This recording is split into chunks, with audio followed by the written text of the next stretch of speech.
Channel genius study world में आज हम आपके लिए लेके आए हैं जीए क्लास, जिसमें हमारा पहला प्रश्न दे रखा है।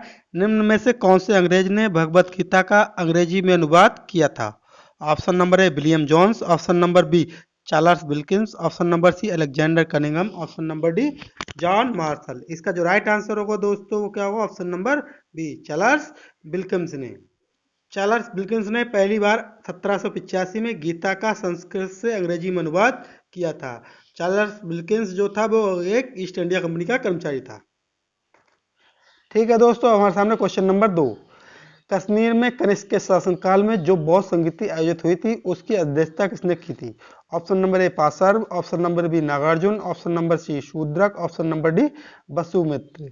इसका जो राइट आंसर होगा ऑप्शन नंबर डी वसुमित्र ने। कश्मीर में कहाँ हुई थी? कुंडल वन में, कुंडल वन। इसके बारे में कुछ एक्स्ट्रा जानकारी देख लें। चौथी बौद्ध संगीति जो हुई थी कहाँ हुई थी? प्रथम शताब्दी में कश्मीर के कुंडल में आयोजित हुई थी। इसके शासनकाल में, कनिष्क के शासनकाल में आयोजित थी और इसकी अध्यक्षता जो की थी वो इसने वसुमित्र ने की थी। इस बौद्ध संगीति में ही बौद्ध संघ हीनयान और महायान संप्रदाय में अलग अलग बट गया था। ठीक है दोस्तों, हमारे सामने प्रश्न नंबर 3। कोयले के निम्न प्रकारों में से किस एक में शेष प्रकारों की अपेक्षा अधिकतम कार्बन अंश होता है?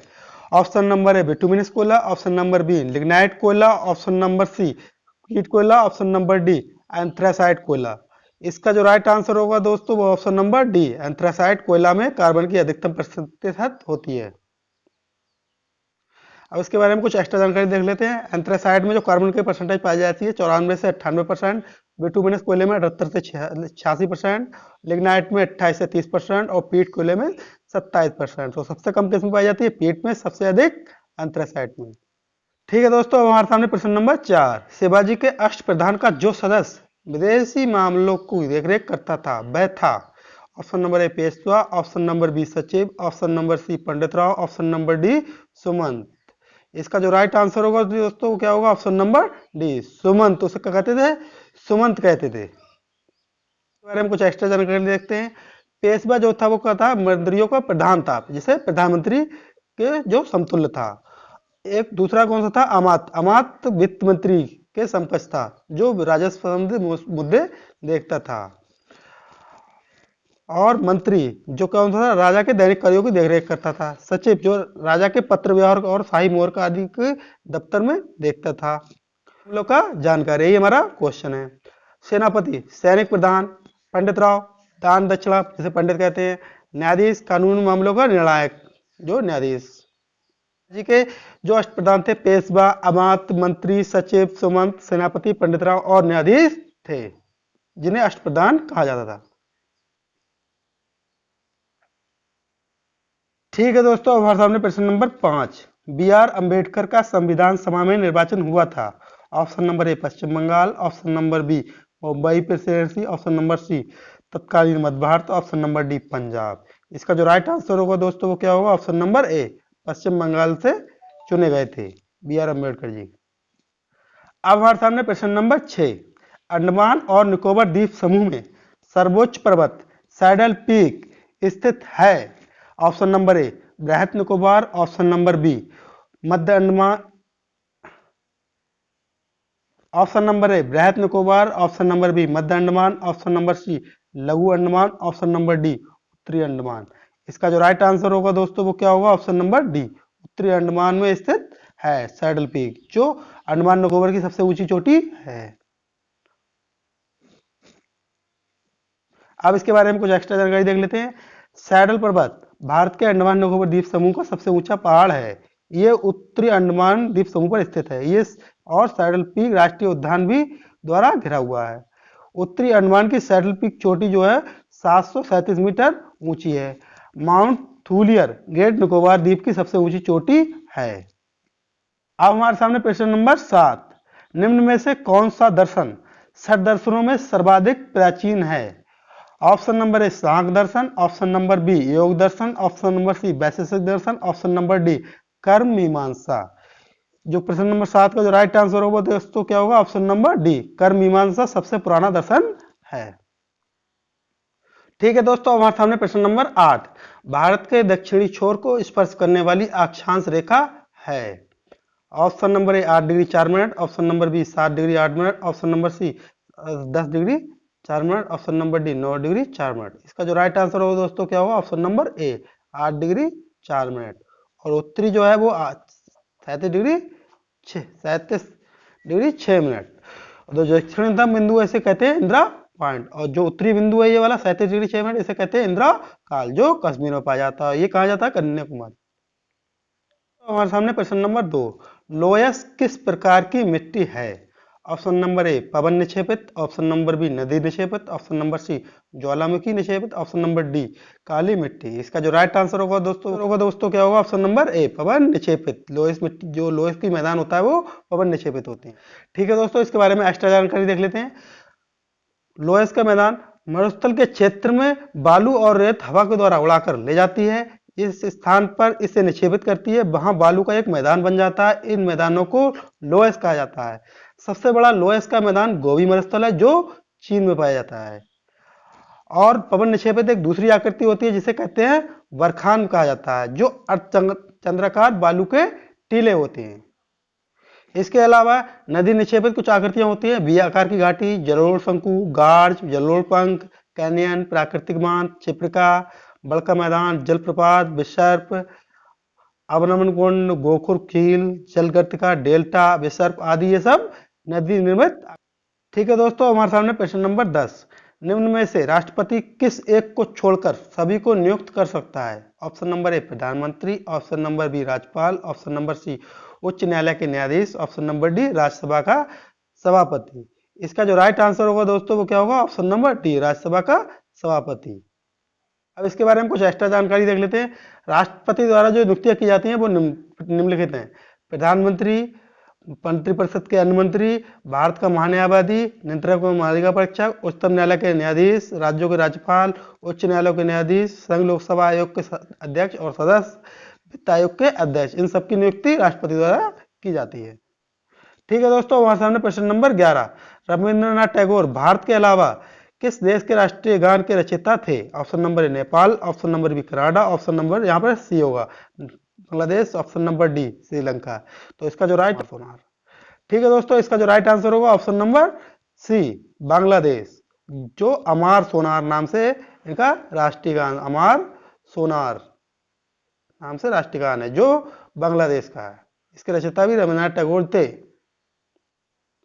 ठीक है दोस्तों, हमारे सामने प्रश्न नंबर 12, पुष्प सज्जा की जापानी कला को कहते हैं? Option number A haiku, option number B ikebana, option number C origami, option number D bonsai. इसका जो राइट आंसर होगा दोस्तों वो क्या होगा, ऑप्शन नंबर बी इकेबाना। ठीक है दोस्तों, हमारे सामने प्रश्न नंबर 13, 1908 में बाल गंगाधर तिलक को बंदी बनाकर कहां भेजा गया था? ऑप्शन नंबर ए दिल्ली की जेल में, ऑप्शन नंबर बी मांडले की जेल में, ऑप्शन नंबर सी सिंगापुर की जेल में, ऑप्शन नंबर डी अंडमान और निकोबार की जेल में। इसका जो राइट आंसर होगा दोस्तों क्या होगा, ऑप्शन नंबर बी मांडले की जेल में भेजा गया था। इसके बारे में कुछ एक्स्ट्रा जानकारी देख लेते हैं। बाल गंगाधर तिलक केसरी नामक अखबार में क्रांतिकारी गतिविधियों में बारे में लेख लिखते थे। इस कारण 1908 में उन्हें गिरफ्तार करके उन्हें 6 वर्ष के कारावास के लिए बर्मा के मांडले जेल में भेज दिया गया था।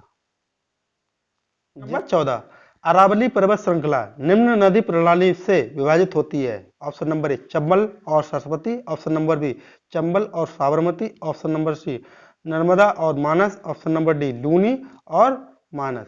इसका जो राइट आंसर होगा दोस्तों क्या होगा, ऑप्शन नंबर बी चंबल और सरस्वती। इसके बारे में एक्स्ट्रा जानकारी देख लेते हैं।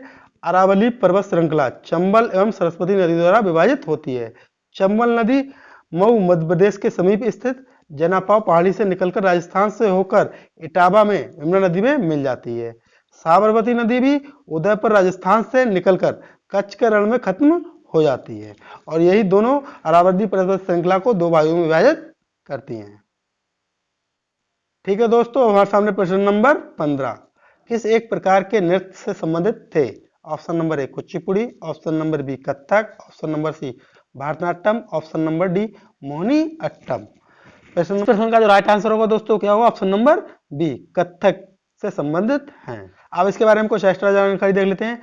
कथक नृत्य के जो नर्तक है वो कौन थे? लच्छू महाराज, अक्षर महाराज, शंभू महाराज, सितारा देवी, बिरजू महाराज, सुखदेव महाराज, ये सब कथक नृत्य के नर्तक थे।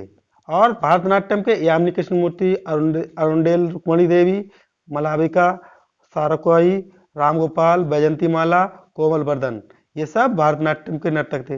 मोहिनीअट्टम के हेमा मालिनी, तारा, निगुड़ी, भारती, शिवाजी, श्रीदेवी, काली देवी, रागिनी देवी, गीता गायकन, करेली, ये सब मोहिनीअट्टम के। कुचिपुड़ी की शुभ सुंदरी, चिंता कृष्णमूर्ति, राजा रेड्डी, विपरीति, सत्यनारायण, यामिनी कृष्णमूर्ति, लक्ष्मी नारायण, ये सब कुचिपुड़ी के नर्तक थे। नंबर 16, अंतर्राष्ट्रीय साक्षरता दिवस किस तिथि को मनाया जाता है? ऑप्शन नंबर ए 8 सितंबर, ऑप्शन नंबर बी 14 अक्टूबर, ऑप्शन नंबर सी 12 दिसंबर, ऑप्शन नंबर डी 5 सितंबर। इसका जो राइट आंसर होगा दोस्तों क्या होगा? 8 सितंबर को अंतर्राष्ट्रीय साक्षरता दिवस मनाया जाता है।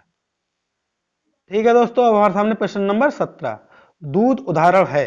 ऑप्शन नंबर ए निलंबन का, ऑप्शन नंबर बी जैल का, ऑप्शन नंबर सी फेन का, ऑप्शन नंबर डी पायस का। इसका जो राइट आंसर होगा दोस्तों क्या होगा? पायस, दूध पायस का उदाहरण है।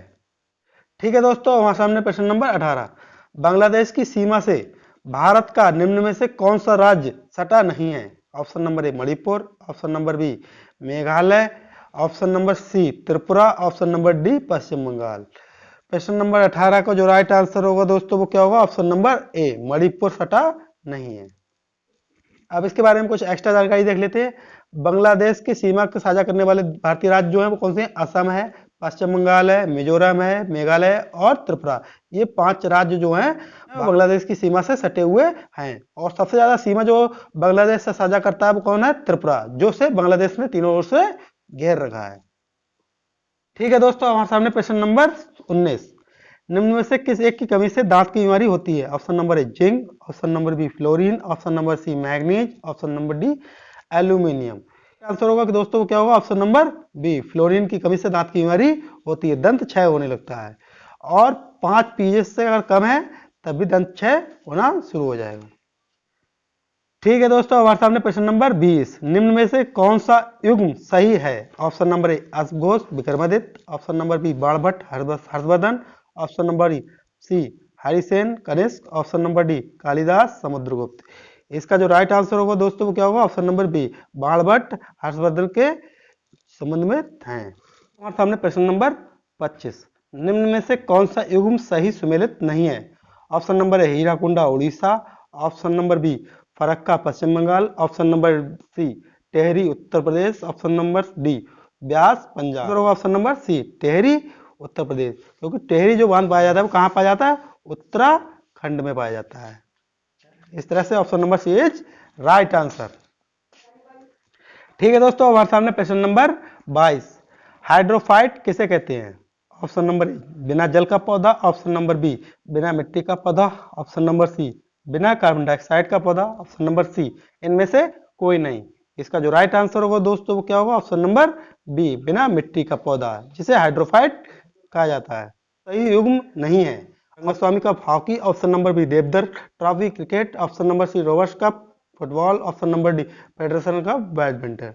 इसका जो राइट आंसर होगा दोस्तों क्या होगा? Option number D Federation cup badminton. बाकी सभी सुमेलित हैं, ये सुमेलित नहीं है। ठीक है दोस्तों, हमारे सामने प्रश्न नंबर 24, रेयान फाइबर का निर्माण होता है।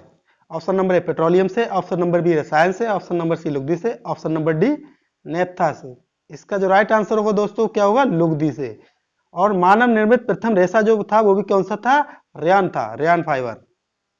कितने? ठीक है दोस्तों, हमारे सामने इस सीरीज का last question, question number 25, quota क्या है? ऑप्शन नंबर ए आयात में लगाया गया कर, ऑप्शन नंबर बी पूंजीगत पदार्थ की आयात, ऑप्शन नंबर सी आयात की मात्रा की सीमा, ऑप्शन नंबर डी निर्यात की मात्रा की सीमा। इसका जो राइट आंसर होगा दोस्तों वो क्या होगा? ऑप्शन नंबर सी आयात की मात्रा की सीमा, जिसे कोटा कहा जाता है। ठीक है दोस्तों, मिलते हैं फिर नेक्स्ट वीडियो। बने रहिए हमारे यूट्यूब चैनल पे। यदि आपको हमारा चैनल पसंद आया हो प्लीज लाइक कमेंट सब्सक्राइब करें। धन्यवाद।